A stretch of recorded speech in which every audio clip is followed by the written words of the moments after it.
Assalamualaikum warahmatullahi wabarakatuh. Hai teman-teman semua yang seiman dan setakwa, kembali lagi di channel AR Pratama TV. Di video kali ini kita akan mendengarkan tausiah dari Ustadz Adi Hidayat mengenai cara berwudu yang benar.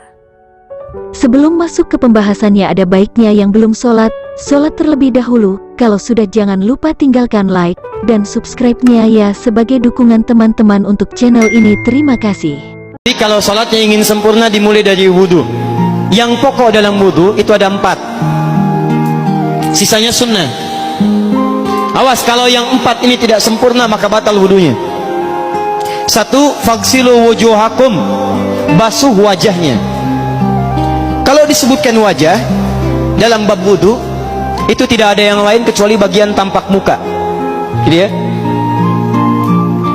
Kalau yang punya jenggot, itu termasuk janggutnya di selai-selai. Sifat wudhu cuma ada 3. 1, pakai keran. 2, pakai gayung. 3, air yang mengalir. Ya, seperti di sungai ada air mengalir, itu nggak ada masalah. Tapi kalau menggunakan gayung atau semisalnya, Nabi itu diriwayatkan dalam hadis itu sangat menghemat air. Bahkan pernah beliau kemudian berwudu, kalau kita kemudian hitung, itu hanya sejumlah pak, seaqua gelas pak, cukup. Atau yang kedua, menggunakan keran ya. Kalau sekarang kita ada keran, contoh ini kerannya ya, kerannya agak tinggi sedikit dan kita sesuaikan. Ambil airnya, misal contoh ghosala. Ghosala itu bukan ditumpahkan, ambil air, tumpahkan di tempat yang akan dibasuh gini. Yang telunjuk itu kemudian menghapus atau menghilangkan kotoran di sela-sela mata, contoh.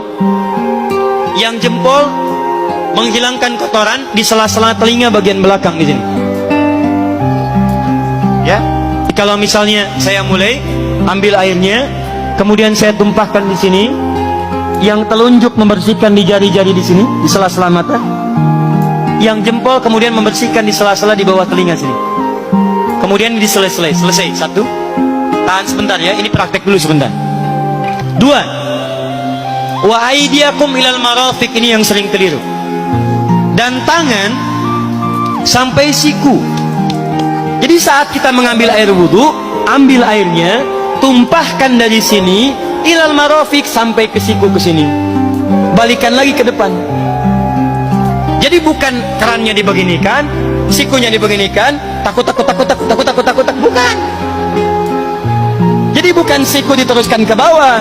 Yang tepat itu ambil airnya, kemudian basuh dari sini sampai dengan ke sikunya. Hati-hati, ini ada maknanya.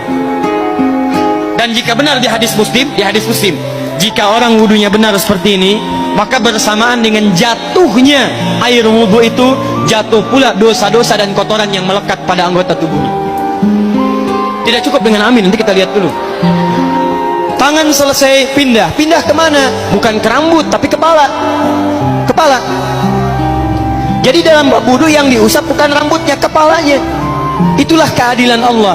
Kalau yang diusap kepalanya, semua manusia yang hidup pasti punya kepala. Tapi kalau yang diusap rambutnya, ada ketidakadilan, karena tidak semua orang punya kepala, punya rambut. Tuh.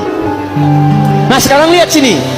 Ketika kita diminta mengusap kepala, bahasanya masaha. Masaha itu begini. Nih saya punten. Bismillah. Ini ya. Ambil airnya, tumpahkan, baru kemudian diusapkan ke kepalanya.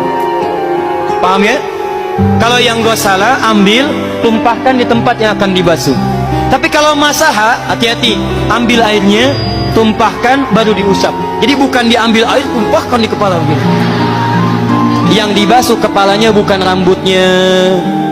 Jadi kalau ada laki-laki sudah dandan, sisiran, rapi, tiba-tiba keran dibuka, yang diusap cuma rambutnya, ulak, itu batal wudunya, tidak sah, harus diulang.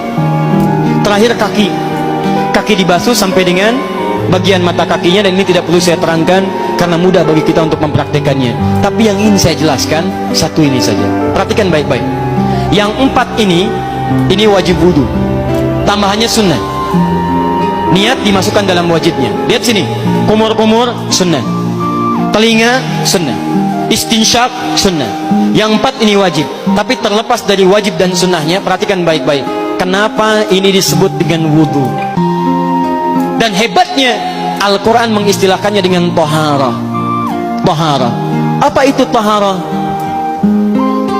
Apa itu suci? Taharah. Apa itu taharah? Suci. Apa itu suci? Taharah.